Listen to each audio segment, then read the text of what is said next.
अब देखो, अभी तक हम लोग मोशन इन वन डायमेंशन क्या कर चुके हैं, कंप्लीट कर चुके हैं, है ना।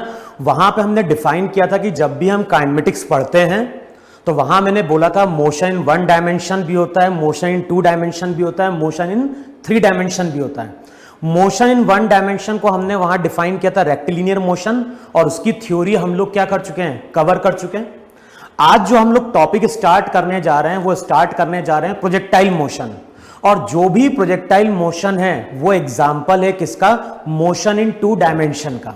तो हेडिंग डालो वहां पे आज प्रोजेक्टाइल मोशन, है ना।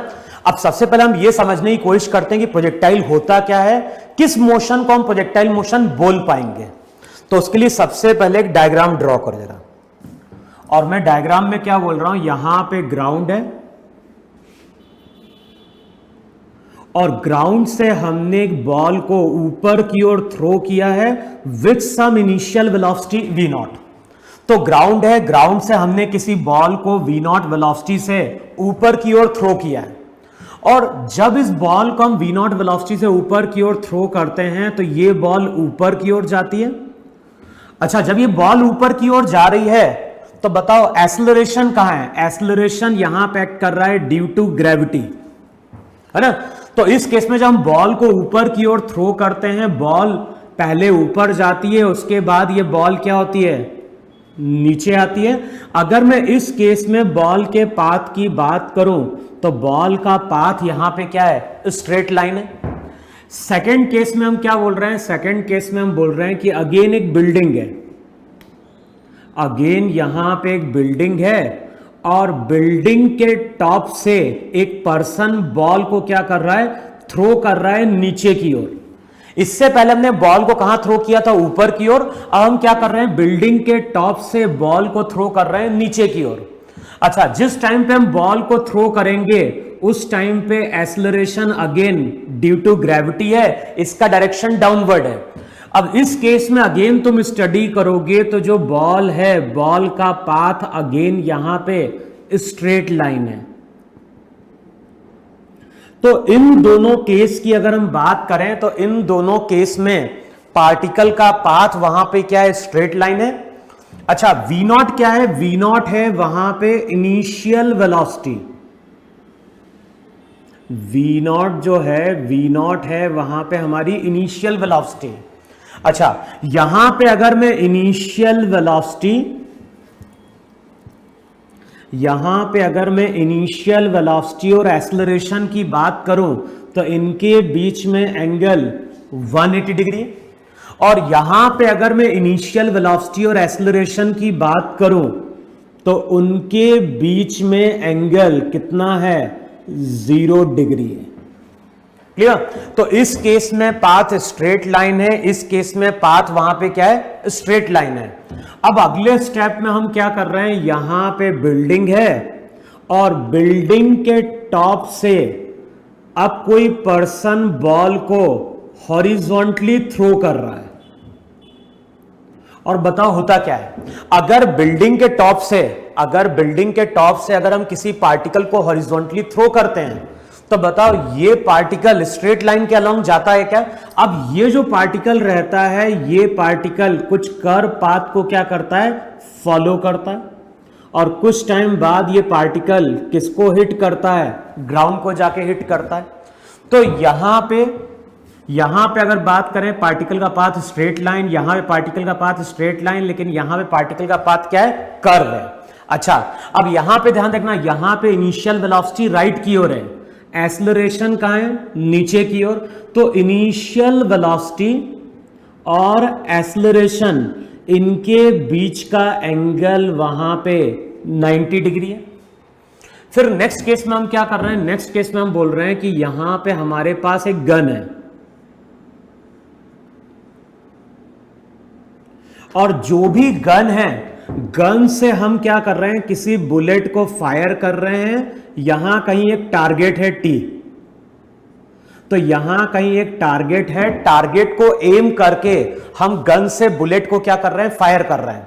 और जैसे ही हम टारगेट को एम करके बुलेट को फायर करते हैं तो बुलेट स्ट्रेट लाइन के अलोंग नहीं जाती है, और प्रैक्टिकली अगर देखोगे तो ये बुलेट कुछ इस तरह से नीचे जाके हिट करती है और एम्बेड करती है।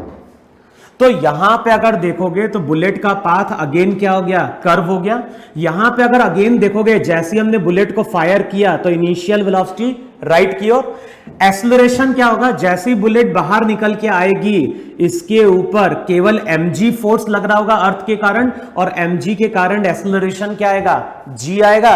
अगेन इस केस की बात करें तो इस केस में जो इनिशियल वेलोसिटी और एक्सेलरेशन है, जो इनिशियल वेलोसिटी और एक्सेलरेशन है उसके बीच का एंगल अगेन वहां पे कितना निकल के आ रहा है, अगेन एंगल निकल के आ रहा है 90 डिग्री।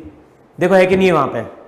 अच्छा, अब अगले स्टेप में हम क्या बोल रहे हैं, अगले स्टेप में बोल रहे हैं कि यहां पे एक फुटबॉल है, यहां पे एक फुटबॉल है और यहां पे एक प्लेयर है।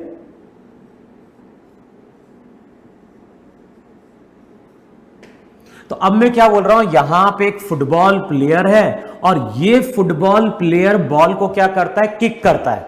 और हमने क्या देखा है, हमने देखा है कि ग्राउंड पे अगर कोई बॉल पड़ी हुई है, अगर ग्राउंड पे कोई बॉल पड़ी हुई है और बॉल को हम क्या कर रहे हैं, बॉल को हम किक कर रहे हैं, तो जैसे ही हम बॉल को किक करते हैं तो किक करने पे बॉल को कुछ वेलोसिटी मिलती है v0, लेकिन जैसे ये बॉल एयर में आएगी तो इसके पास केवल एक्सेलरेशन रहेगा g। अब अगर तुम देखोगे तो इनिशियल वेलोसिटी और एक्सेलरेशन इनके बीच का कुछ एंगल है, और ये जो एंगल है ये एंगल यहां पे कुछ ग्रेटर देन 90 डिग्री है। लेकिन इस केस में याद होगा, जैसे फुटबॉल प्लेयर बॉल को किक करता है, बॉल कुछ इस तरह से मूव करती है और अगेन किसको हिट करती है, अगेन ये हिट करती है ग्राउंड को। तो यहां पे अगर बात करें, पार्टिकल का पाथ स्ट्रेट लाइन है, यहां पे अगर पार्टिकल की बात करें तो हम बोलेंगे पार्टिकल किसी कर्व पाथ पे चल रहा है। यहां पे अगर हम बात करें तो अगेन हम बोलेंगे जो बुलेट है वो अगेन किसी कर्व पाथ पे चल रही है। यहां पे जब हम बॉल को किक करते हैं तो बॉल अगेन हमें किसी कर्व पाथ पे मूव करते हुए दिखाई देती है। देखो है कि नहीं वहां पे। अब देखो यहां पे जब हम बॉल की बात करते हैं तो हम बोल रहे हैं कि यहां पे बॉल किसी कर्व पाथ पे चल रही है।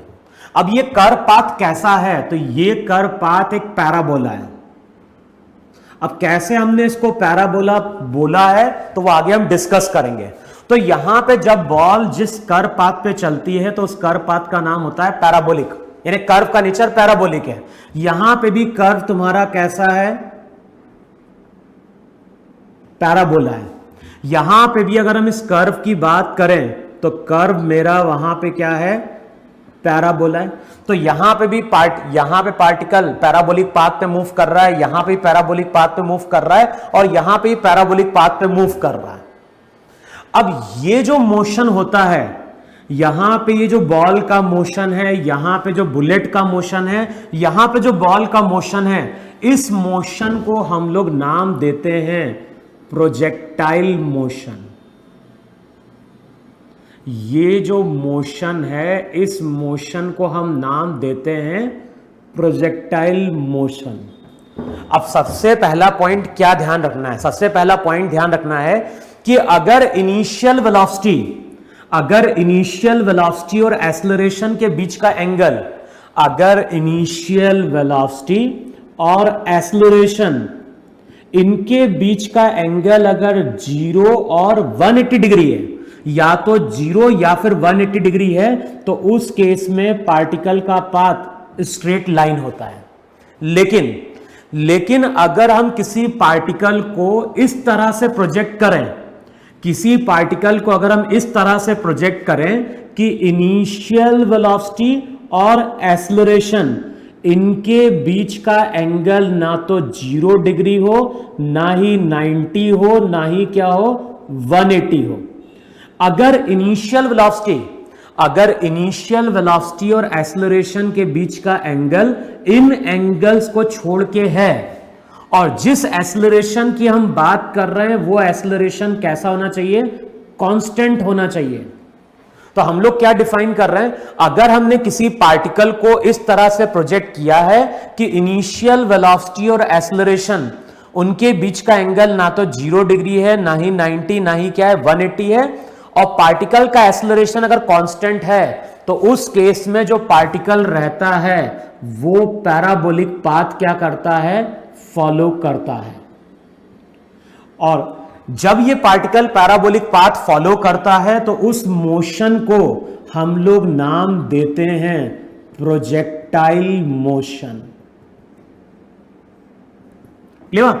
मैंने क्या बोला, इनिशियल वेलोसिटी और एक्सेलरेशन, अगर इनिशियल वेलोसिटी और एक्सेलरेशन इनके बीच का एंगल 0 और 180 है तो पार्टिकल का पाथ स्ट्रेट लाइन। लेकिन अगर इनिशियल वेलोसिटी और एक्सेलरेशन के बीच का एंगल ना तो 0 है, अच्छा 90 नहीं आएगा, 90 तो पैराबोलिक होगा, तो यहां पे हम क्या बोलते हैं, अगर इनिशियल वेलोसिटी और एक्सेलरेशन इनके बीच का एंगल ना तो 0 डिग्री है ना ही क्या है 180 है, तो उस केस में जो पार्टिकल रहता है, पार्टिकल पैराबोलिक पाथ ट्रेस करता है और उस मोशन को हम लोग नाम देते हैं प्रोजेक्टाइल मोशन। क्लियर? मैं फिर से रिपीट कर रहा हूं, अगर किसी पार्टिकल को हम इस तरह से प्रोजेक्ट कर रहे हैं कि इनिशियल वेलोसिटी और एक्सेलरेशन, और ध्यान है जिस एक्सेलरेशन की हम बात कर रहे हैं वो एक्सेलरेशन कांस्टेंट होना चाहिए, तो ना तो मैग्नीट्यूड चेंज हो रहा है ना ही क्या चेंज हो रहा है, डायरेक्शन। तो हम लोग क्या बोलते हैं, अगर किसी पार्टिकल को हम इस तरह से प्रोजेक्ट कर रहे हैं कि इनिशियल वेलोसिटी और एक्सेलरेशन, इनिशियल वेलोसिटी और एक्सेलरेशन उनके बीच का एंगल ना तो 0 डिग्री है ना ही 180 डिग्री है, तो उस मोशन को हम नाम क्या देते हैं, उस मोशन को हम नाम देते हैं प्रोजेक्टाइल मोशन। जो पार्टिकल होता है, जैसे यहां पे बॉल है, यहां पे बुलेट है, यहां पे बॉल है, तो जो पार्टिकल रहता है, जो पार्टिकल पैराबोलिक पाथ क्या कर रहा है, फॉलो कर रहा है, उस पार्टिकल को हम नाम देते हैं प्रोजेक्टाइल। एक होता है प्रोजेक्टाइल मोशन और एक होता है प्रोजेक्टाइल। तो प्रोजेक्टाइल क्या है, प्रोजेक्टाइल वो पार्टिकल है जो कि पैराबोलिक पाथ क्या कर रहा है, फॉलो कर रहा है। तो इस केस में प्रोजेक्टाइल मेरा स्टोन है, इस केस में प्रोजेक्टाइल का मतलब बुलेट है, इस केस में प्रोजेक्टाइल का मोशन प्रोजेक्टाइल का मतलब क्या है, बॉल है। तो प्रोजेक्टाइल मोशन की जब हम बात कर रहे हैं तो प्रोजेक्टाइल मोशन को हमने क्या डिफाइन किया कि एक ऐसा पार्टिकल जिसको हमने इस तरह से प्रोजेक्ट किया है कि इनिशियल वेलोसिटी और एक्सेलरेशन के बीच का एंगल ना तो 0 ना ही 180 डिग्री है, तो उस केस में उस पार्टिकल का जो पाथ रहता है वो पैराबोलिक पाथ रहता है और उस मोशन को हम लोग नाम देते हैं प्रोजेक्टाइल मोशन। जो पार्टिकल है, पार्टिकल को हम प्रोजेक्टाइल बोलते हैं, और इस पार्टिकल ने जो पाथ को ट्रेस किया उस पाथ को हम लोग ट्रेजेक्ट्री बोलते हैं। तो मैंने 3 वर्ड यूज किए, एक वर्ड मैंने यूज किया प्रोजेक्टाइल मोशन, एक वर्ड मैंने यूज किया प्रोजेक्टाइल, और तीसरा मैंने वर्ड यूज किया ट्रेजेक्ट्री। पाथ कैसे पैराबोलिक होगा वो आगे जाके हम प्रूव करेंगे। अब सबसे पहले तुम लोग वहां पे प्रोजेक्टाइल मोशन की डेफिनेशन लिख लो। और प्रोजेक्टाइल मोशन की डेफिनेशन क्या है, प्रोजेक्टाइल मोशन की डेफिनेशन है, if a particle is projected such that, projectile motion की डेफिनेशन क्या है, लिखो वहां पे, if a particle is projected such that the angle between initial velocity, such that the angle between initial velocity and acceleration, such that the angle between initial velocity and acceleration is other than 0 or 180 degree, then the motion is said to be a projectile motion. Clear? मैं फिर से repeat कर रहा हूं, if a particle is projected such that the angle between initial velocity and acceleration is other than 0 or 180 degree, then the motion is said to be a projectile motion. Clear? The particle is known as projectile. The particle which is performing, the particle which is performing this parabolic path is known as projectile, है ना? और जो particle का path है उस path को हम नाम क्या दे रहे हैं, ट्रेजेक्ट्री। बस केवल ये ध्यान रखना है कि जिस एक्सेलरेशन की हम बात कर रहे हैं, एक्सेलरेशन कांस्टेंट होना चाहिए। और ये प्रॉपर्टी हमेशा ध्यान रखना है, आगे जब हम इलेक्ट्रोस्टैट पढ़ते हैं, मैग्नेटिक इफेक्ट ऑफ करंट पढ़ते हैं, लॉज ऑफ मोशन पढ़ते हैं, तो वहां पे कई बार पूछता है कि पार्टिकल का पाथ कैसा है, पार्टिकल का पाथ स्ट्रेट लाइन है या फिर पैराबोलिक है या फिर सर्कल है या फिर इलिप्स है। तो डिफरेंस क्या है, इनिशियल वेलोसिटी और एक्सेलरेशन के बीच का एंगल अगर 0 और 180 है तो पाथ स्ट्रेट लाइन, लेकिन 0 और 180 को छोड़ के एंगल होगा तो उस केस में पार्टिकल का पाथ पैराबोलिक होगा, मोशन वहां पे प्रोजेक्टाइल मोशन कहलाएगा, पार्टिकल का नाम प्रोजेक्टाइल बोलेंगे, उस पार्टिकल को हम प्रोजेक्टाइल बोलेंगे, और जो पाथ उसने ट्रेस किया है उस पाथ को वहां पे हम क्या बोलेंगे, ट्रेजेक्टरी बोलेंगे। क्लियर है इतना वहां पे? तो ये तो हो गया प्रोजेक्टाइल मोशन का वहां पे इंट्रोडक्शन। अब देखो, जब हम प्रोजेक्टाइल मोशन की बात करते हैं तो वहां पे भी क्या होते हैं, दो केस बनते हैं। जब हम प्रोजेक्टाइल मोशन पढ़ते हैं तो प्रोजेक्टाइल मोशन में वहां पे दो केस होते हैं। पहला केस क्या होता है, पहला केस होता है कि मान लो ये ग्राउंड है, ये तुम्हारा ग्राउंड है, और ग्राउंड से हम एक बॉल को v0 वेलोसिटी से एट एन एंगल थीटा क्या कर रहे हैं, प्रोजेक्ट कर रहे हैं। तो ग्राउंड से हम क्या कर रहे हैं, ग्राउंड से एक बॉल को v0 वेलोसिटी से at an angle theta project कर रहे हैं, और जो भी बॉल है, बॉल इस तरह से पैराबोलिक पाथ पे मूव करती है और ग्राउंड को हिट करती है।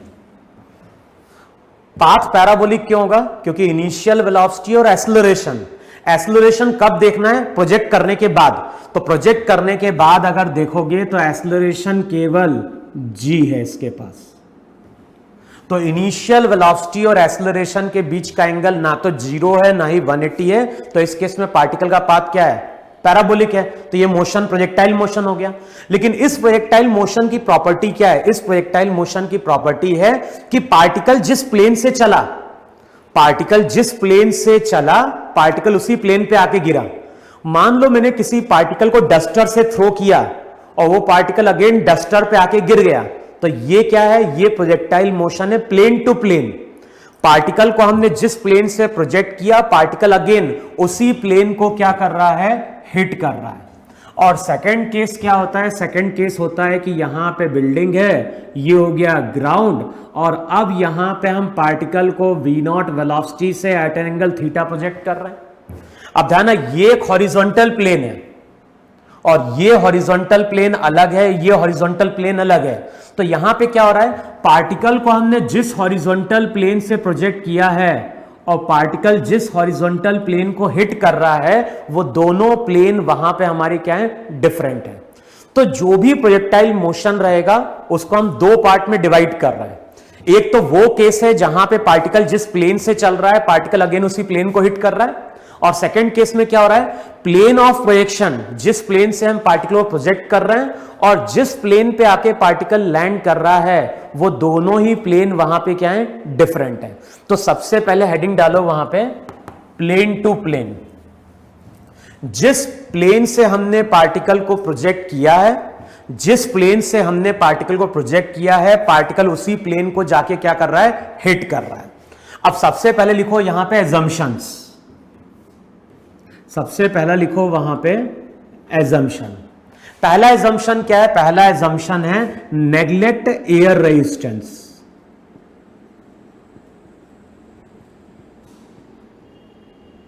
सबसे पहले लिखो वहां पे नेग्लेक्ट एयर रेजिस्टेंस।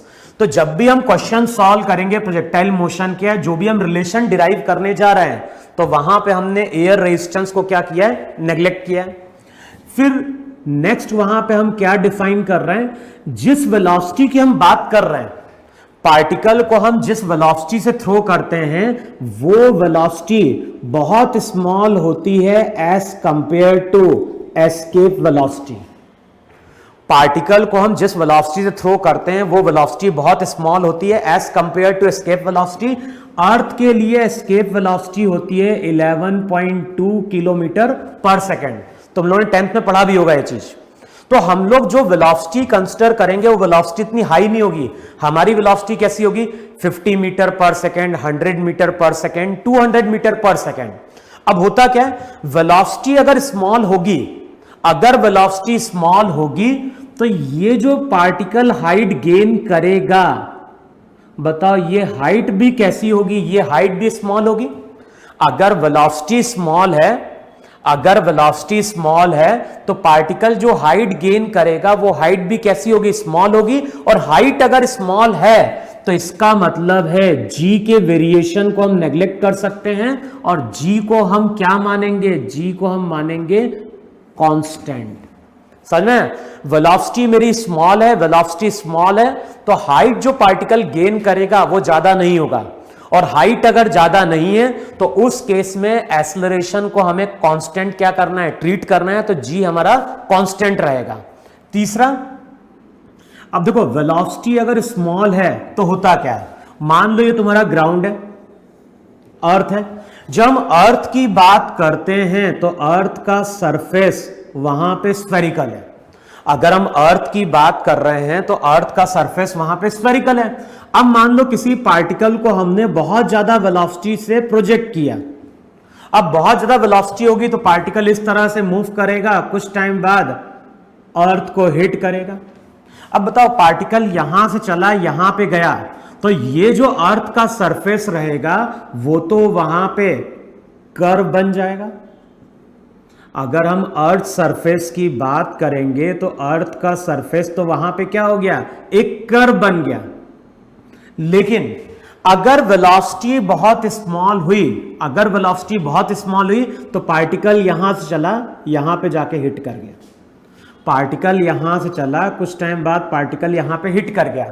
अब बताओ अगर हमारे पास कोई स्फीयर है और पार्टिकल यहां से चलता है, पार्टिकल यहां पे आके गिरता है, तो उस केस में ये जो पाथ रहेगा ये पाथ अप्रोक्सीमेटली कैसा हो जाएगा, स्ट्रेट लाइन हो जाएगा।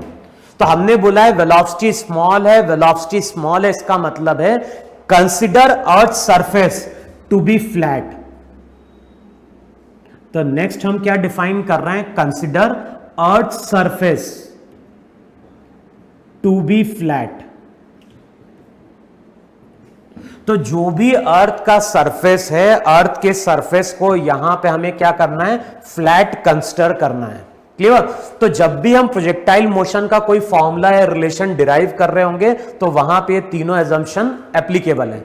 Neglect air resistance, treat acceleration due to gravity as constant, and third one क्या है, थर्ड वन है consider earth surface to be flat.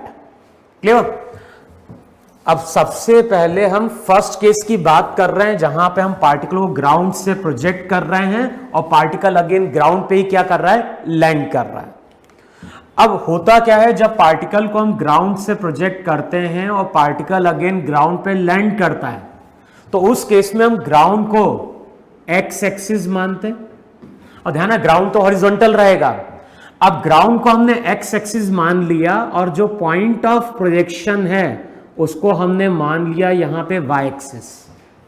तो जो पॉइंट ऑफ प्रोजेक्शन है ये जो रहेगा ये हो जाएगा तुम्हारा ओरिजिन।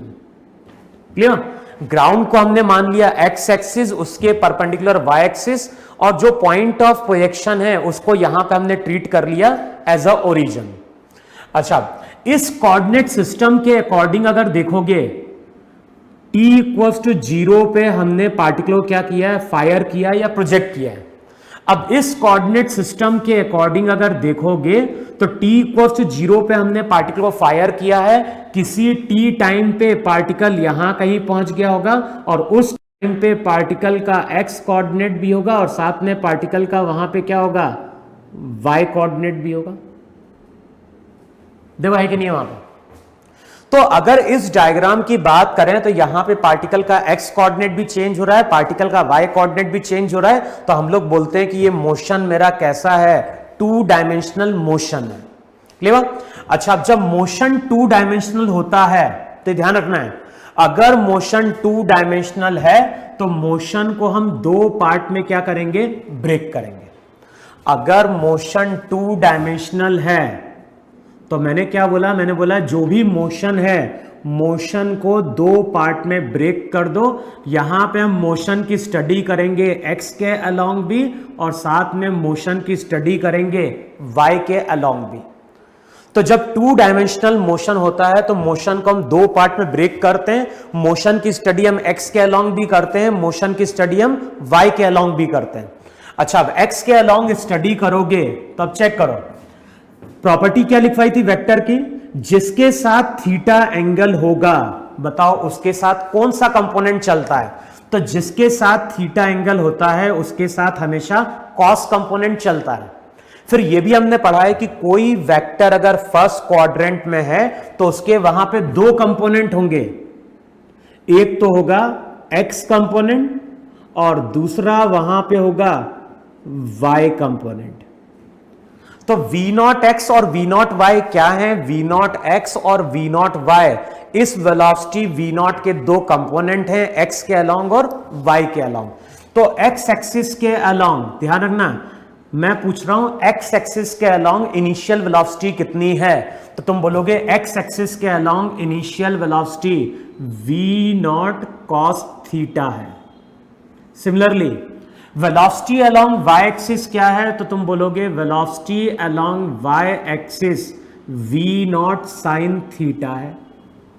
तो यहां पे अगर पार्टिकल की बात करें तो पार्टिकल के पास इनिशियली वेलोसिटी एक्स के अलोंग भी है और साथ में इनिशियल वेलोसिटी वाई के अलोंग भी है। अच्छा फोर्स चेक करो, वाई एक्सिस के अलोंग अगर देखोगे तो फोर्स mg है, कहां, नीचे की ओर। लेकिन अगर हम एक्स एक्सिस की बात करें तो एक्स एक्सिस के अलोंग फोर्स वहां पे क्या है, जीरो है। तो y के अलोंग फोर्स है, x के अलोंग फोर्स क्या है, जीरो है। और हमने ये पढ़ा है कि जो भी फोर्स होता है वो होता है मास इनटू एक्सेलरेशन। तो यहां पे तुम बोलोगे y एक्सिस के अलोंग एक्सेलरेशन g डाउनवर्ड है, नीचे की ओर, और x एक्सिस के अलोंग अगर देखोगे तो एक्सेलरेशन वहां पे क्या है, जीरो है। तो x के अलोंग कोई एक्सेलरेशन नहीं है, लेकिन y के अलोंग एक्सेलरेशन g डाउनवर्ड है। अब साइन कन्वेंशन याद होगा, साइन कन्वेंशन क्या लिखवाया था, जो भी ऊपर की ओर होगा वो पॉजिटिव, नीचे की ओर होगा नेगेटिव, राइट की ओर होगा तो पॉजिटिव, लेफ्ट की ओर होगा तो नेगेटिव। चेक करो यही साइन कन्वेंशन है कि नहीं वहां पे। अब इसी साइन कन्वेंशन को हमें यूज करना है। सबसे पहले हम ये फाइंड आउट करेंगे कि t टाइम बाद पार्टिकल का x कोऑर्डिनेट क्या है और t टाइम बाद पार्टिकल का y कोऑर्डिनेट क्या है। तो अब कौन सी इक्वेशन यूज करोगे, पहली इक्वेशन वहां पे यूज करो, x equals to x naught plus v naught x t plus half a x into t square. ये रिजल्ट क्या बताता है, ये रिजल्ट बताता है टी टाइम बाद, ये रिजल्ट बताता है टी टाइम बाद पार्टिकल का एक्स कोऑर्डिनेट। अब इस इक्वेशन को यूज करो, बताओ एक्स नॉट था इनिशियल कोऑर्डिनेट, इनिशियल कोऑर्डिनेट कितना है, ओरिजिन पे है, तो इनिशियल कोऑर्डिनेट जीरो। अच्छा वेलोसिटी का एक्स कंपोनेंट कितना है, तो वेलोसिटी का X component V naught cos theta है, राइट की ओर, तो साइन लेंगे पॉजिटिव, तो ये हो जाएगा v naught cos theta t. Acceleration x के अलोंग जीरो, टी टाइम बाद पार्टिकल का फाइनल कोऑर्डिनेट एक्स, तो एक्स कोऑर्डिनेट हो जाता है we naught cos theta into t. तो ये फॉर्मूला याद रखना है कि ग्राउंड से ग्राउंड के केस में टी टाइम बाद एक्स कोऑर्डिनेट का फॉर्मूला होता है we naught cos theta into t. अच्छा वाई कोऑर्डिनेट के लिए हम लोग फॉर्मूला क्या यूज करेंगे, फॉर्मूला यूज करेंगे y equals to y naught plus v o y t plus हो जाएगा half a y into t square. अब क्या बोलोगे, वाई नॉट की वैल्यू क्या है, वाई नॉट है इनिशियल कोऑर्डिनेट, तो initial coordinate zero, Y naught जो है Y naught initial coordinate zero. Velocity का Y component V naught sine theta है, लेकिन ऊपर की ओर है, तो साइन लोगे इसका positive time t. Y axis के अलोंग एक्सेलरेशन नीचे की ओर, तो साइन लोगे नेगेटिव, और टी टाइम बाद पार्टिकल का कोऑर्डिनेट हो गया y, तो इक्वेशन आएगी y equals to v naught sine theta t minus half g t square. तो ये रिजल्ट क्या देता है, ये रिजल्ट देता है टी टाइम बाद पार्टिकल का x कोऑर्डिनेट, और ये रिजल्ट क्या दे रहा है, ये रिजल्ट दे रहा है टी टाइम बाद पार्टिकल का y कोऑर्डिनेट। क्लियर इतना। अच्छा अब ये चीज ध्यान रखना है कि v नॉट तो इनिशियल वेलोसिटी है, v नॉट मेरी इनिशियल वेलोसिटी है, थीटा क्या है, थीटा को हम लोग बोलते हैं एंगल ऑफ प्रोजेक्शन। थीटा को हम क्या बोल रहे हैं, थीटा को हम बोल रहे हैं एंगल ऑफ प्रोजेक्शन। तो थीटा है मेरा यहां पे angle of projection, v naught मेरी वहां पे क्या है, इनिशियल वेलोसिटी है। अब ध्यान रखना क्या चीज कांस्टेंट होगी। तो देखो कभी अगर मैं तुमसे ऐसा बोलता हूं कि ग्राउंड है, ग्राउंड से किसी पार्टिकल को 60 मीटर पर सेकेंड से at an angle 60 degree fire किया, तो तुम बोलोगे वी नॉट कितना है, तुम बोलोगे वी नॉट 60 है, थीटा की वैल्यू मान लो थीटा 45 है। अब बताओ ये टर्म कांस्टेंट है या वेरिएबल है? तो तुम बोलोगे इनिशियल वेलोसिटी 60 थी, इनिशियल प्रोजेक्शन एंगल 45 था, तो इनिशियल वेलोसिटी और एंगल क्या है, कांस्टेंट है। तो वी नॉट कांस्टेंट है, थीटा कांस्टेंट है, जी भी कांस्टेंट है। तो यहां पे अगर तुम देखोगे तो वाई कोऑर्डिनेट टाइम के साथ वेरी कर रहा है। सेम चीज यहां पे वी नॉट कांस्टेंट है, थीटा कांस्टेंट है, तो यहां पे एक्स कोऑर्डिनेट टाइम के साथ वेरी कर रहा है। अब ये चीज तुम्हें याद रखनी है, प्रॉपर्टी क्या ध्यान रखनी है, प्रॉपर्टी ध्यान रखनी है कि टी टाइम बाद, प्रॉपर्टी ध्यान रखनी है वहां पे कि टी टाइम बाद ये पार्टिकल का एक्स कोऑर्डिनेट है और टी टाइम बाद ये पार्टिकल का वाई कोऑर्डिनेट है, और ये दोनों ही कोऑर्डिनेट किस पे डिपेंड कर रहे हैं, टाइम पे, और सब चीजें कांस्टेंट है। तो ये भी टी टाइम बाद वाई कोऑर्डिनेट जो है वो टी पे डिपेंड कर रहा है टाइम पे, एक्स कोऑर्डिनेट भी किस पे डिपेंड कर रहा है, टाइम पे डिपेंड कर रहा है। तो अब मैं क्या बोल रहा हूं, कई बार जब हम न्यूमेरिकल सॉल्व करते हैं, तो वहां पे क्वेश्चन में पूछता है कि find out the equation of the path, या फिर पूछता है find out the equation of trajectory. तो यहां पे जो पार्टिकल है, ये पार्टिकल इस कर्व पाथ को फॉलो कर रहा है, इसको हमने ट्रेजेक्टरी बोला है। अब मैंने क्या बोला है, कई बार क्वेश्चन में पूछता है कि इस ट्रेजेक्टरी की इक्वेशन क्या है। तो अगर हमें एक्स कोऑर्डिनेट मालूम है, वाई कोऑर्डिनेट मालूम है, और दोनों अगर टाइम पे डिपेंडेंट हैं, तो टाइम को एलिमिनेट कर दो। समझ में? अगर मेरे को टी टाइम बाद एक्स कोऑर्डिनेट मालूम है, टी टाइम बाद वाई कोऑर्डिनेट मालूम है, और मुझे ट्रेजेक्टरी की इक्वेशन बतानी है, अगर मुझे ट्रेजेक्टरी की इक्वेशन कैलकुलेट करनी है, तो इन दोनों इक्वेशन में से हम टाइम को क्या कर देंगे, एलिमिनेट कर देंगे। अब टाइम को यहां पे अगर एलिमिनेट करोगे तो चेक करो इक्वेशन क्या बनेगी। टाइम को एलिमिनेट करोगे तो इक्वेशन हो जाएगी y equals to v naught sine theta. T की जगह क्या पुट करना है, टी की जगह हम पुट करेंगे x upon v naught cos theta. तो पुट करो, टी की जगह पुट करो x upon v naught cos theta minus g by 2, और t का मतलब क्या हो गया, t का मतलब हो गया x upon v naught cos theta का होल स्क्वायर। देखो है कि नहीं वहां पे। तो यहां पे दोनों इक्वेशन जो है, दोनों इक्वेशन टाइम पे डिपेंडेंट है। तो मैंने क्या बोला, मैंने बोला टाइम को वहां पे एलिमिनेट कर दो, और टाइम को एलिमिनेट करोगे तो वहां से हमें y और x में रिलेशन मिलेगा, और जो भी y और x का रिलेशन होता है वही हमारी पार्टिकल के पाथ की क्या होती है, इक्वेशन होती है। अब यहां पे इक्वेशन क्या बन जाएगी, इक्वेशन बन जाएगी y equals to x tan theta minus g x square by 2 v naught square cos square theta, और इसी को हम बोलते हैं इक्वेशन ऑफ ट्रेजेक्टरी। ये जो रहती है ये कहलाती है वहां पे इक्वेशन ऑफ ट्रेजेक्टरी।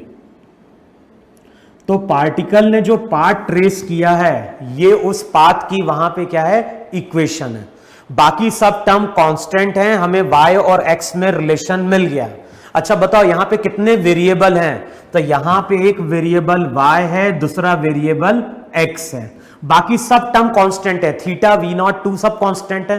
अब बताओ हमारे पास दो वेरिएबल हैं, एक का हाईएस्ट पावर 1 है और एक का हाईएस्ट पावर 2 है, और मैंने लिखवाया था कि अगर हमारे पास कभी इक्वेशन होगी y equals to A X square plus B X plus C, तो वहां पे लिखवाया था कि ये इक्वेशन किसको डिनोट करती है, ये इक्वेशन डिनोट करती है पैराबोला को।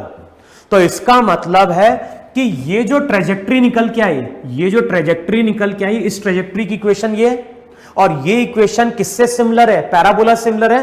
तो इसलिए हम बोलते हैं कि जो भी पार्टिकल है, इस पार्टिकल का पाथ पैराबोलिक है।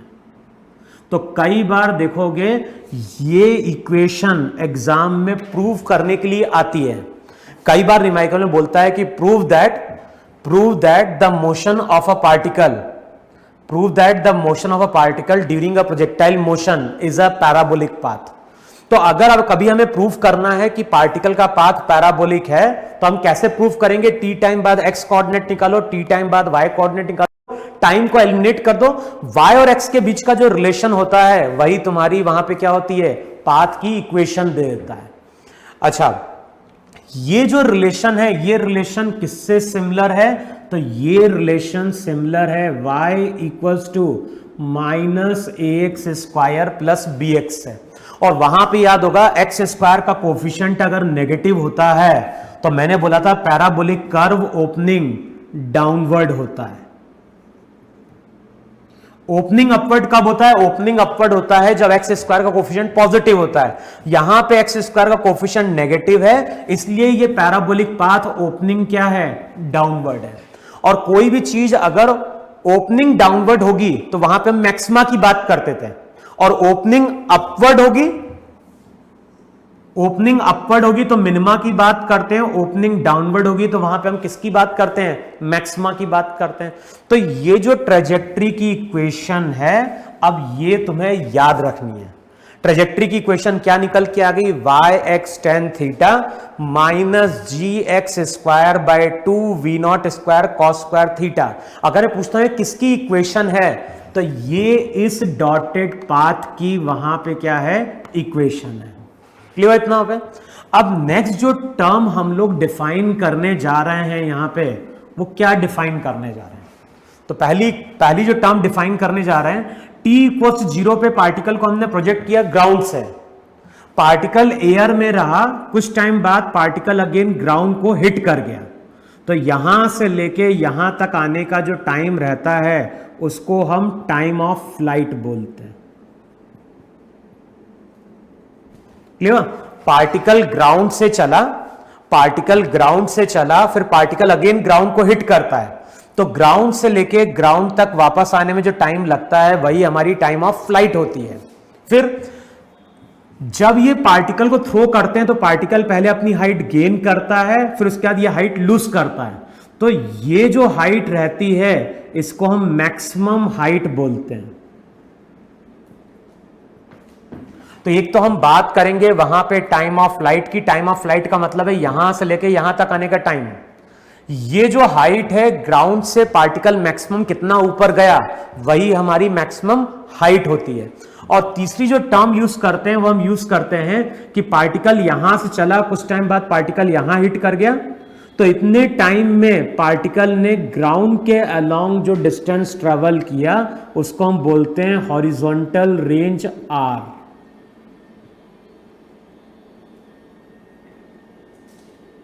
क्लियर? तो h क्या था? h वहां पे मैक्सिमम हाइट थी, और r जो था, r वहां पे हमारी क्या थी? हॉरिजॉन्टल रेंज थी। तो r हॉरिजॉन्टल रेंज है, h मैक्सिमम हाइट है, और t मेरा टाइम ऑफ फ्लाइट है। हॉरिजॉन्टल रेंज का मतलब है जितने टाइम में पार्टिकल ग्राउंड पे पहुंचता है उतने ही टाइम में पार्टिकल ग्राउंड के अलोंग जो डिस्टेंस ट्रेवल करेगा वही हमारी क्या होगी? हॉरिजॉन्टल रेंज होगी। अब इनके फॉर्मूले हम कैसे डिराइव करेंगे? तो देखो वहां पे ये रिलेशन क्या बता रहा है? ये रिलेशन बता रहा है t टाइम बाद पार्टिकल का y कोऑर्डिनेट। ये रिलेशन बता रहा है t टाइम बाद पार्टिकल का y कोऑर्डिनेट। तो अब क्या करोगे? यहां पे t की वैल्यू 0, यहां पे t किसके बराबर? कैपिटल T के बराबर। तो अब तुम क्या बोलोगे? अब तुम बोलोगे जब स्मॉल t कैपिटल T के बराबर होगा, जब ये स्मॉल t कैपिटल T के बराबर होगा तो उस टाइम पे y कोऑर्डिनेट 0 हो जाएगा। देखो है कि नहीं? वहां पे पार्टिकल ग्राउंड से चला, कुछ टाइम बाद पार्टिकल अगेन ग्राउंड को हिट कर रहा है, तो फाइनली y कोऑर्डिनेट उसका क्या हो गया? 0। y कोऑर्डिनेट को अब 0 करोगे तो तो बताओ इक्वेशन क्या निकल के आ गई, इक्वेशन आ जाएगी v naught sine theta t minus half g t square. अब बताओ क्या चीज जीरो नहीं हो सकती, क्या चीज जीरो नहीं हो सकती, तो टी कॉमन ले लो वहां पे, तो इक्वेशन हो जाएगी वहां पे v naught sine theta minus g t by two. अब मैंने बोला क्या चीज जीरो नहीं हो सकती, तो तुम बोलोगे टी की वैल्यू तो जीरो हो नहीं सकती। अब अगले स्टेप में क्या चीज को जीरो करोगे, v naught sine theta minus g t by two equal to zero. Term को सिंप्लीफाई करोगे तो टाइम ऑफ फ्लाइट का फॉर्मूला निकल के आता है 2v0 sine theta by G. देखो है कि नहीं वहां पे, अगर हम यहां पे स्मॉल टी की जगह जब कैपिटल टी रखेंगे तो y कोऑर्डिनेट जीरो होगा, y कोऑर्डिनेट जीरो होगा, तो टाइम ऑफ फ्लाइट का फॉर्मूला निकल के आ गया 2v0 साइन थीटा बाई जी। तो ये तो हो गया टाइम ऑफ फ्लाइट। अच्छा अब इतने टाइम के अंदर लिख लो वहां पे टाइम ऑफ फ्लाइट का फॉर्मूला हो गया 2v0 sine theta by G. अब इतने टाइम के अंदर क्या हो रहा है, इतने टाइम के अंदर पार्टिकल ने जो एक्स एक्सिस के अलोंग जो डिस्टेंस ट्रेवल किया वो रेंज थी। अब बताओ हम क्या बोलेंगे, हम यहां बोल सकते हैं कि जब स्मॉल टी कैपिटल टी के बराबर है, जब स्मॉल टी कैपिटल टी के बराबर है तो एक्स वहां पे किसके बराबर है, एक्स वहां पे आर के बराबर है। और इक्वेशन क्या हो जाएगी, इक्वेशन हो जाएगी r equals to v naught cos theta into t, तो रिजल्ट हो जाएगा वी नॉट कॉस थीटा और t की वैल्यू हो जाएगी वहां पे 2v0 sine theta by G. देखो है कि नहीं वहां पे, और ये हमने पढ़ा है 2 sine theta into cos theta क्या होता है, साइन 2 थीटा। तो जो भी रेंज आती है रेंज का फॉर्मूला बन जाता है we naught square sine 2 theta by G. देखो है कि नहीं वहां पे, तो जो टाइम ऑफ फ्लाइट है, टाइम ऑफ फ्लाइट का फॉर्मूला हो गया 2v0 sine theta by G. Range का फॉर्मूला क्या हो गया, रेंज का फॉर्मूला हो गया वी नॉट स्क्वायर, रेंज का फॉर्मूला निकल के आ गया V naught square sine 2 theta by G. ये चीज क्लियर हुई। फिर देखो वहां पे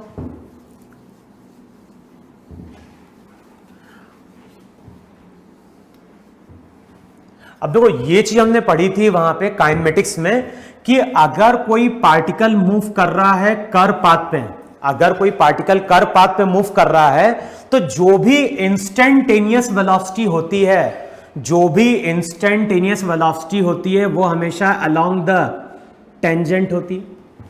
देखो ये पढ़ा ही पढ़ा है, अगर कोई पार्टिकल कर्व पाथ पे चल रहा है तो instantaneous velocity along the tangent. अब बताओ इस वेलोसिटी के कितने कंपोनेंट होंगे, इस वेलोसिटी का एक तो x कंपोनेंट होगा और दूसरा वहां पे क्या होगा, y कंपोनेंट होगा वहां पे। अब कैसे हम x और y कंपोनेंट फाइंड आउट करें, तो x कंपोनेंट फाइंड आउट करने के लिए इक्वेशन क्या यूज करोगे, vx equals to v naught x plus a x into t. Y axis के अलोंग यही रिजल्ट यूज करते थे, तो v y equals to v o y plus a y into t. ये रिजल्ट बता रहा है टी टाइम बाद वेलोसिटी का x कंपोनेंट, ये रिजल्ट बता रहा है टी टाइम बाद वेलोसिटी का y कंपोनेंट। अच्छा अब इस रिजल्ट को देखो, वेलोसिटी का x कंपोनेंट क्या है, तो वेलोसिटी का x component v not cos theta है, कहां पे, राइट की ओर। तो वेलोसिटी का जो x कंपोनेंट है v not cos theta right की ओर, साइन लो पॉजिटिव, एक्सेलरेशन 0 x के अलोंग। टी टाइम बाद जो वेलोसिटी का x कंपोनेंट आता है वो आता है v नॉट कॉस थीटा। तो ये नेक्स्ट प्रॉपर्टी हो याद रखनी है, क्या याद रखनी है कि जब भी कोई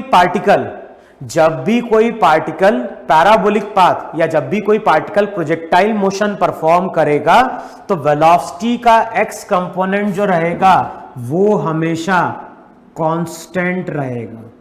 और क्यों कांस्टेंट रहेगा, क्योंकि उस डायरेक्शन में कोई एक्सेलरेशन नहीं है। हमें यह मालूम है जिस डायरेक्शन में एक्सेलरेशन होता है उसी डायरेक्शन में वेलोसिटी क्या होती है, चेंज होती है। तो नेक्स्ट पॉइंट लिखो वहां पे, during projectile motion, next point लिखो वहां पे, during projectile motion x component of velocity, x component बोल दें या फिर हॉरिजॉन्टल कंपोनेंट बोल दें, तो तो लिखो वहां पे during projectile motion horizontal component of velocity always remains constant. तो हॉरिजॉन्टल कंपोनेंट कभी भी चेंज नहीं होगा। किसी टाइम पे अगर पार्टिकल यहां कहीं है, इंस्टेंटेनियस वेलोसिटी यहां कहीं है, वेलोसिटी का जो एक्स कंपोनेंट रहेगा वो यही रहेगा। अब वेलोसिटी का एक्स कंपोनेंट अगर चेंज नहीं हो रहा तो कौन सा कंपोनेंट चेंज होगा? वाई चेंज होगा। क्यों चेंज होगा? क्योंकि उस डायरेक्शन में वहां पे क्या है? एक्सेलरेशन है।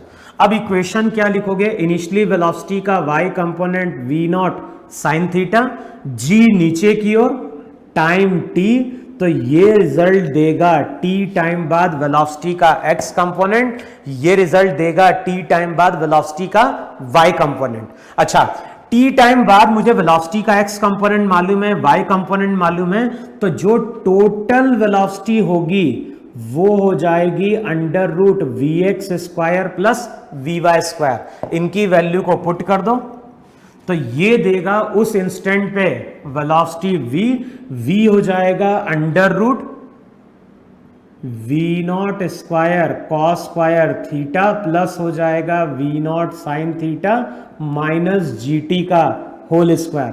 तो कई बार क्वेश्चन में पूछता है कि किसी भी टी टाइम पे पार्टिकल की वेलोसिटी कितनी रह गई है, तो किसी भी टी टाइम पे ये पार्टिकल की वहां पे क्या है? वेलोसिटी है वहां पे।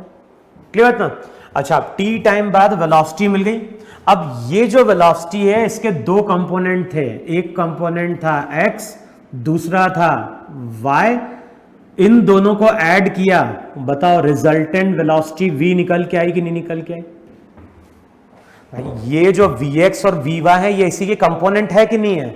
और हमें मालूम है कि रिजल्टेंट वेलोसिटी अगर कितना एंगल फॉर्म कर रही है? अल्फा, तो tan अल्फा का फॉर्मूला होगा परपेंडिकुलर अपॉन बेस, तो ये होगा v y by v x. तो इस फॉर्मूले को यूज करोगे तो ये फॉर्मूला क्या देगा? ये फॉर्मूला टी टाइम बाद पार्टिकल की वेलोसिटी देगा, और ये फॉर्मूला जो रहेगा ये फॉर्मूला उस वेलोसिटी का डायरेक्शन बता देगा किसी टी टाइम पे। तो ये टी टाइम पे पार्टिकल की वेलोसिटी है और ये टी टाइम पे वेलोसिटी का डायरेक्शन है। तो इन फॉर्मूले को यूज करेंगे जब हमें किसी टी टाइम पे वेलोसिटी कैलकुलेट करनी होगी। अच्छा, अब इस फॉर्मूले को फिर से देखो और यहां से हमें क्या क्लियर हो रहा है? यहां से हमें क्लियर हो रहा है कि वेलोसिटी का जो y कंपोनेंट है वो बताओ इंक्रीज कर रहा है या डिक्रीज कर रहा है? तो अब देखो, जब हमने पार्टिकल को थ्रो किया, जब इस तरह से हमने पार्टिकल को थ्रो किया तो वेलोसिटी का y कंपोनेंट ऊपर की ओर है, वेलोसिटी का y कंपोनेंट ऊपर की ओर है, लेकिन एक्सेलरेशन नीचे की ओर है। और ये चीज हमने पढ़ी है, वेलोसिटी ऊपर की ओर है, एक्सेलरेशन नीचे की ओर है, तो वो उसको रिटार्ड कराएगा। और वो अगर उसको रिटार्ड कराएगा तो एक टाइम आएगा जब वेलोसिटी का y कंपोनेंट जीरो हो जाएगा। और चेक करो, वेलोसिटी का y कंपोनेंट जीरो होगा v naught sine theta by G पे, और v naught sine theta by G का मतलब हो गया t बाय टू।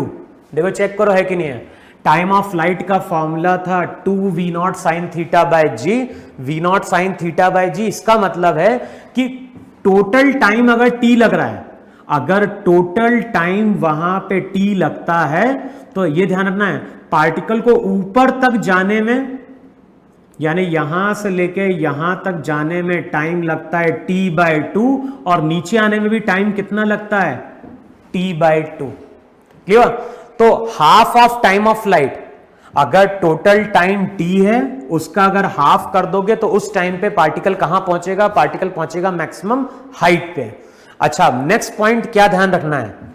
वेलोसिटी का y कंपोनेंट, ये चीज ध्यान रखो, अगर किसी पार्टिकल को हम थ्रो कर रहे हैं, अगर किसी पार्टिकल को थ्रो कर रहे हैं प्रोजेक्टाइल मोशन में, तो वहां पे वेलोसिटी के दो कंपोनेंट हैं। जो x कंपोनेंट रहता है वो तो पार्टिकल को हॉरिजॉन्टली चलाता है, और जो y कंपोनेंट रहता है वो पार्टिकल को वर्टिकली चलाता है। और कोई पार्टिकल अगर वर्टिकली जा रहा है इसका मतलब है वेलोसिटी का y कंपोनेंट है, और जब ये नीचे आना स्टार्ट करता है इसका मतलब है कि मैक्सिमम हाइट पे वेलोसिटी का y कंपोनेंट जीरो होता है। तो पहला पॉइंट मैंने क्या लिखवाया? पहला पॉइंट मैंने लिखवाया कि during projectile motion horizontal component of velocity always remains constant. लेकिन जब हम मैक्सिमम हाइट की बात करेंगे तो लिखो वहां पे, at maximum height y component of velocity becomes zero. Maximum height पे ध्यान रखना, बहुत सारे लोगों को गलती होती है स्टूडेंट को, ये नॉर्मली मिस्टेक कर देते हैं कि मैक्सिमम हाइट पे वेलोसिटी को जीरो कर देते हैं।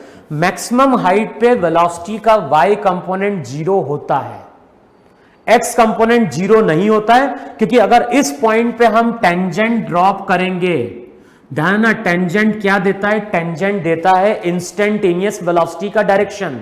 तो यहां पे अगर देखोगे तो इंस्टेंटेनियस वेलोसिटी हॉरिजॉन्टल है, इसका मतलब है यहां पे वेलोसिटी का x कंपोनेंट है। अच्छा, अब एक चीज और पता चल रही है, वेलोसिटी जो रहती है किसी भी इंस्टेंट पे वो लिखी जाती है √vx² प्लस vy²। ये टर्म तो कांस्टेंट है, इसका मतलब है कि जब vy जीरो होगा तो ये वेलोसिटी हमारी मिनिमम होगी। देखो है कि नहीं वहां पे, तो हम यहां पे ये बोल सकते हैं कि जब ये पार्टिकल मैक्सिमम हाइट पे आता है तो उस टाइम पे पार्टिकल की वेलोसिटी मिनिमम होती है।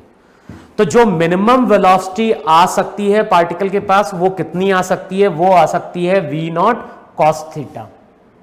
बाकी अगर और कोई पोजीशन लोगे तो वहां पे x कंपोनेंट भी होगा और y कंपोनेंट भी होगा। तो नेक्स्ट पॉइंट मैंने क्या डिफाइन किया, नेक्स्ट पॉइंट मैंने डिफाइन किया at maximum height y component of velocity becomes zero. फिर नेक्स्ट पॉइंट लिखो, जब ये पार्टिकल पैराबोलिक पाथ पे चल रहा है, देखो पार्टिकल इस तरह से मूव कर रहा है कि नहीं मूव कर रहा है पैराबोलिक पाथ पे, किसी टाइम पे पार्टिकल अगर यहां कहीं होगा तो ये इसकी इंस्टेंटेनियस वेलोसिटी, ये एक्सेलरेशन। पार्टिकल जब नीचे आ रहा होगा तो ये इसकी इंस्टेंटेनियस वेलोसिटी, ये इसका एक्सेलरेशन। यहां पे अगर एंगल देखोगे तो एंगल ऑब्ट्यूज है, यहां पे अगर एंगल देखोगे तो एंगल वहां पे एक्यूट है। लेकिन अगर हम बात कर रहे हैं कहां की, मैक्सिमम हाइट की, तो नेक्स्ट पॉइंट याद रखो, at maximum height acceleration and velocity becomes perpendicular to each other.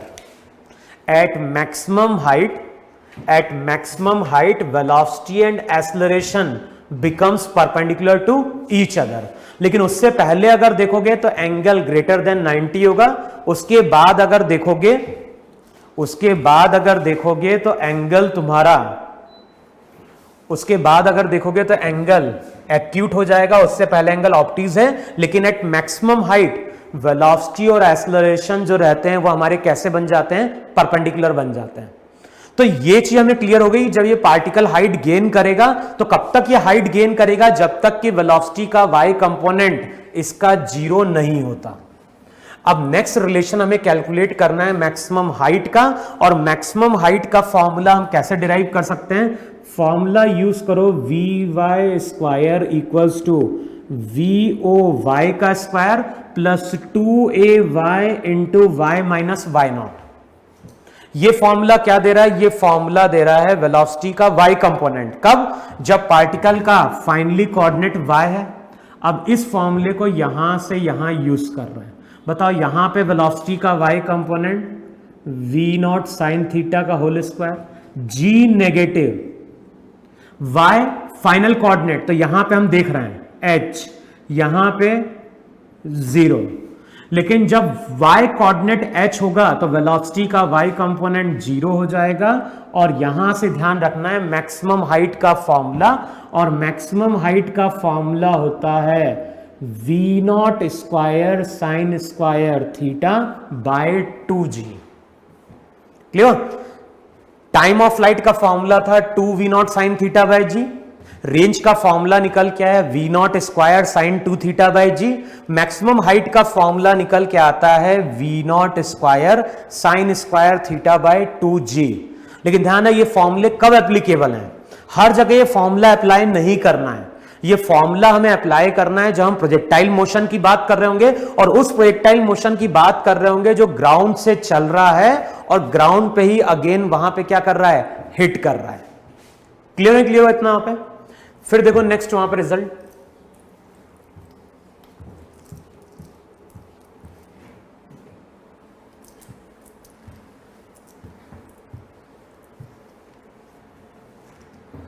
अच्छा जो नेक्स्ट रिजल्ट है वो भी इंपॉर्टेंट है ना। नेक्स्ट रिजल्ट हम लोग क्या डिफाइन कर रहे हैं कि ग्राउंड है, ग्राउंड है और ग्राउंड से हम लोग एक पार्टिकल को क्या कर रहे हैं, प्रोजेक्ट कर रहे हैं वी नॉट वेलोसिटी से at an angle theta. Particle parabolic path trace करता है और पार्टिकल की कुछ रेंज निकल के आती है आर, है ना। रेंज का फॉर्मूला क्या था, तो रेंज का फॉर्मूला था वहां पे अभी प्रूव किया V naught square sine 2 theta by g.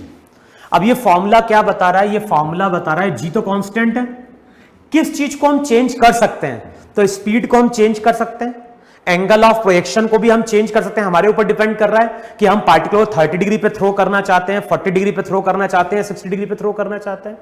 तो थीटा वेरी करेगा, वी नॉट वेरी करेगा, तो थीटा वेरी करेगा, वी नॉट वेरी करेगा, तो रेंज भी क्या होगी, वेरी करती है। कई बार देखा होगा कि अगर हम ग्राउंड पे खड़े हो जाएं और ग्राउंड से हम क्या करें, पत्थर को ऐसे थ्रो करने की कोशिश करें, तो देखा होगा जैसे जैसे हम एंगल चेंज करते हैं, स्पीड चेंज करते हैं, तो उसकी रेंज भी क्या होती है, चेंज होती है। अब मैं क्या बोल रहा हूं, वी नॉट को तुम कांस्टेंट कर दो, वी नॉट को तुम कांस्टेंट कर दो। वी नॉट को कांस्टेंट करने का मतलब क्या है कि यहां पे एक पर्सन है, पर्सन की हाइट को नेग्लेक्ट कर दो। पर्सन ने यहां पे एक बॉल को 40 मीटर पर सेकेंड से at an angle 10 degree project किया। फिर अगले स्टेप में ये पर्सन बॉल को 40 मीटर पर सेकेंड से at an angle 30 degree project कर रहा है।